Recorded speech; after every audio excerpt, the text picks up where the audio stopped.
From California, Mr. Kiley for his 5 minutes.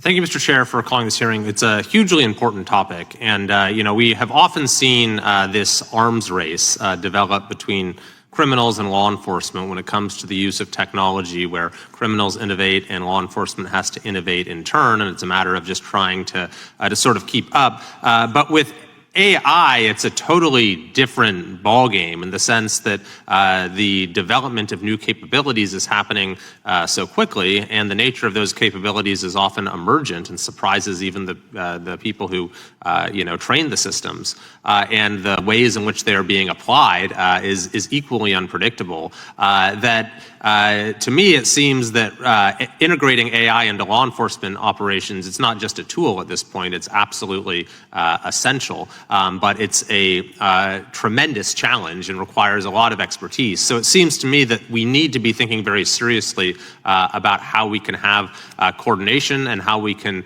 make cutting-edge tools available to law enforcement across the country. And so I wanted to ask both Mr. Redboard and Ms.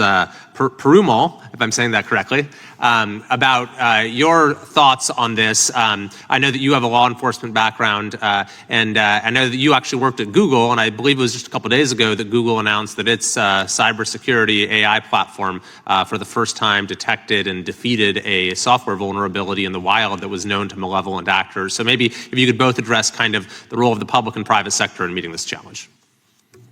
Thank you so much for the question. And it's absolutely critical that the public and private sector work together on this, as the question noted. Look, every federal law enforcement agency in the US today is using tools like TRM to track and trace the flow of funds, to automate tracing when it comes to cryptocurrency, to leverage AI tools in that respect. But the reality is that it's still a handful of investigators that have this expertise and training.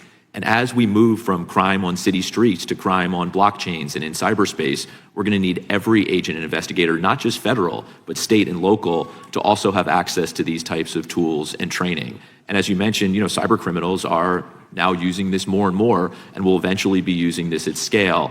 Every agent investigator who is investigating these cases, tracking them, needs to be moving as quickly. So I would say tools and training primarily. And then the other piece is really true public-private partnership, where FBI and IRSCI and HSI and others are working closely with the private sector to share information to move as quickly as possible. Thanks very much. Thank you for the question, and I love that you're following the vulnerability discovery. That's awesome. I think, to your point, the criminal ecosystem is using this to scale their offense. We have to use it to scale our defense and to make that more effective if we're going to keep up.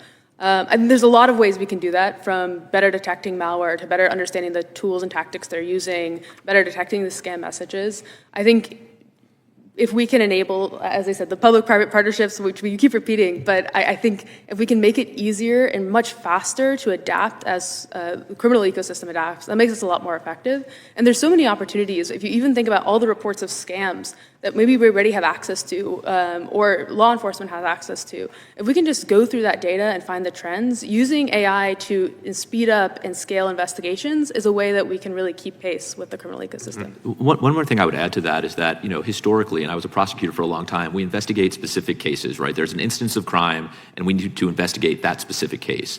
What this technology really allows us to do is build out networks to understand crime typologies, to understand sort of where the threat actors are and how they are engaging and what they would potentially do next.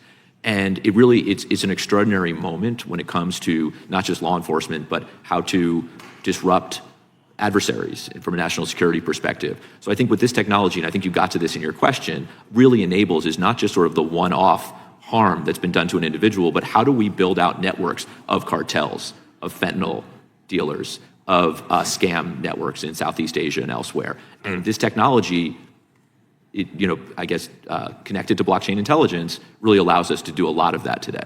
Interesting. So you can address crime much more systematically, in a more efficient way and more preemptively. And we even see that today in the actions that are coming from the U.S. Treasury and Department of Justice, where they're going after networks. They're doing civil forfeitures. There was a very large civil forfeiture complaint filed about 2 weeks ago by the U.S. Attorney's Office in D.C. against $225 million involved in pig butchering scams. It was a network. So we're seeing them use it today. Very interesting. Thanks very much. Mr. Chair, it seems I think there is a role perhaps for us to play in supporting these public-private partnerships and in facilitating the training and access to this knowledge and these resources in law enforcement across the country. I yield back. Representative Kevin Kiley from California highlighted the ongoing arms race between criminals and law enforcement in the adoption of artificial intelligence, AI. He noted that criminals have historically innovated faster, forcing law enforcement to adapt in response. However, with AI, the pace and unpredictability of technological advances have reached a new level, making AI integration into police work not just a tool, but an essential element.